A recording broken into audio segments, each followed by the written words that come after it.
There were plenty of apples to pick, and plenty of students willing to help with the harvest.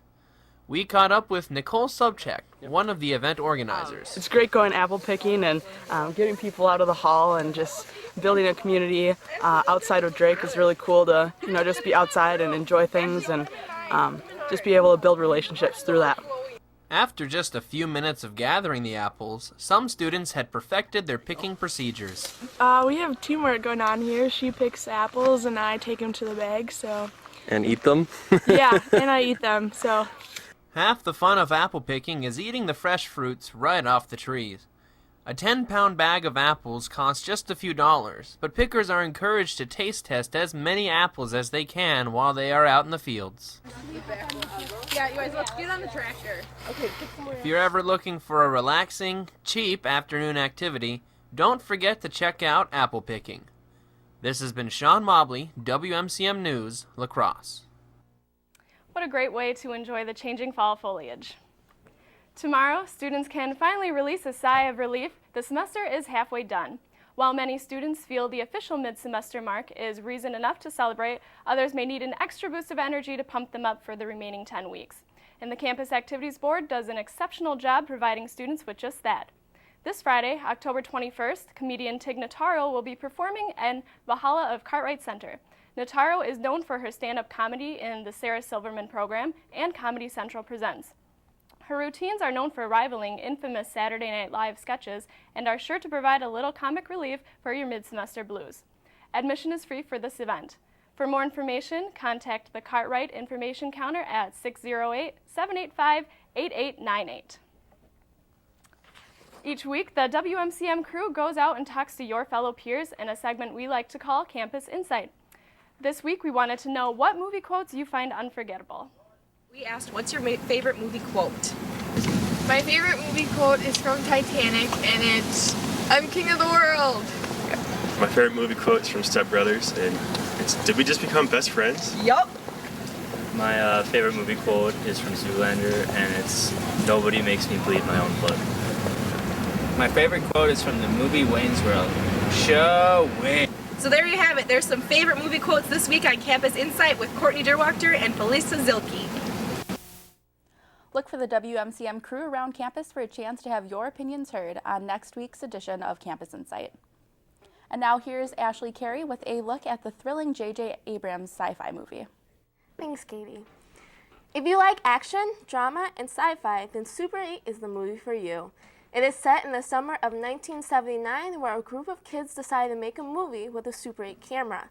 While shooting the film, they witness a horrible train crash in their small town in Ohio.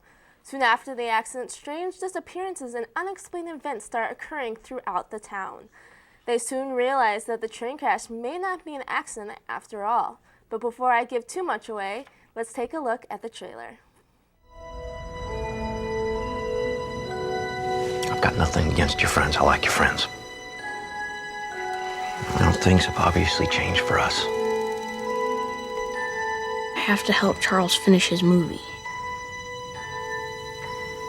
Be good for you to spend some time with kids who don't run around with cameras and monster makeup. Could you close your eyes, please? Yeah. And action!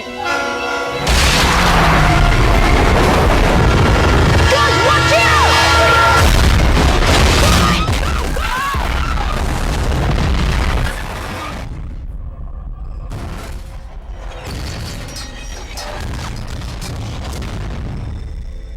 An eastbound freighter derailed. What the cargo was on that freighter, we don't know. We can't tell anyone. I know. I understand you have concerns about our cargo. Colonel, there isn't anything else that I should know, is there? I can assure you the answer is no. We've gotten calls from people who found local dogs, but the calls coming in aren't local. Lucy! It's like they all just ran away. I've got property damage. I've got theft. I've got 9 people missing now. There are things happening around here that I can't explain.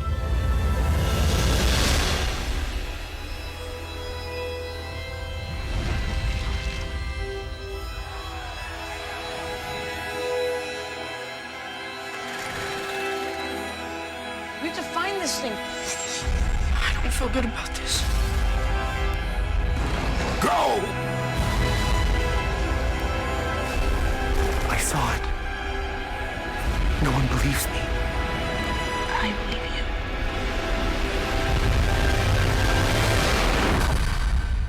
What the hell?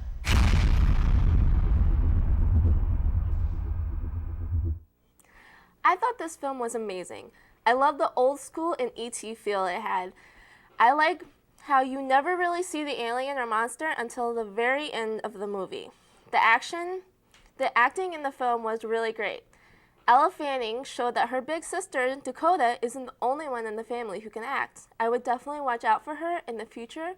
Also, the movie had some heavy hitter veterans with the likes of J.J. Abrams directing and Steven Spielberg, who produced. I know I'm not alone when I say that they are geniuses when it comes to making a great film. I would definitely recommend seeing this film when it comes out on DVD on November 22nd. Now stay tuned. WMCM's Shelby will be right back with this weekend's weather. There's no more beautiful image in the galaxy than that of a nebula. But what is a nebula? The most general definition of the term is a cloud of interstellar gas and dust. But it turns out that there are several different types. Emission nebula actually emit colored light. These nebula are neat because they are often birthing grounds for new stars. The opposite of an emission nebula is a planetary nebula. Here, stars are in the process of dying and are losing layer after layer of gas to the interstellar winds. Even more dramatic are supernova remnants. These are stars that didn't wait to die. They blew up. A nuclear reaction to the core of the star causes the whole thing to implode on itself. The gases get superheated and explode outward to create these stunning displays. Reflection nebula are a completely different story. These formations are made up of dust clouds that are fine enough to reflect starlight. Perhaps the most striking nebula are dark nebulas. Dark nebula are clouds of dust and rock and interstellar junk that block the light behind them.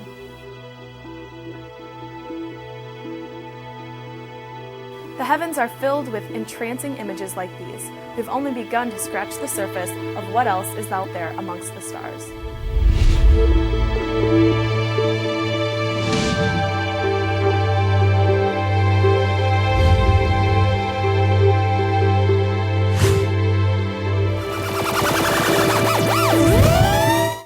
All right, and now for this week's weather.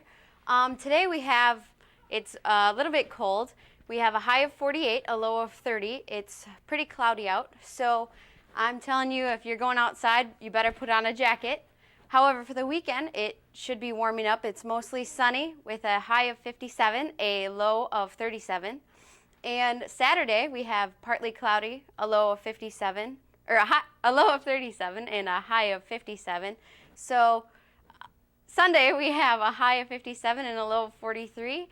And actually, this weekend's looking really nice for you, so get out and enjoy the weather. And now here's Alex with this week's interview. Thanks, Shelby. I'm here with Brian Coffin, an actor in UWL's latest production, The Farnsworth Invention. This play chronicles the events leading up to the invention of television. Brian, what is some of the history that surrounds the play? Well, the play follows two big moguls and big guys who were contributed in the invention of television. Philo Farnsworth, who was the first man who actually came up with the idea of electronic television, and David Sarnoff, who is the head of what was once known as RCA, now known as NBC, and it follows the patent lawsuit that goes behind, once it's invented, the play kind of goes over this patent battle over who has the rights of television. Oh, okay. Cool. Well, what character do you play? I play Harlan Hahn, who is one of Philo Farnsworth's lab buddies. But something about this show that's actually kind of a challenge for the actors is, aside from the big leads like Philo Farnsworth and David Sarnoff, everybody plays anywhere from 3 to 9 different characters. So aside from playing Harlan, I also do 2 radio voice announcing. One is for a recording of a space shuttle taking off, and the other is for an advertisement. And I also play one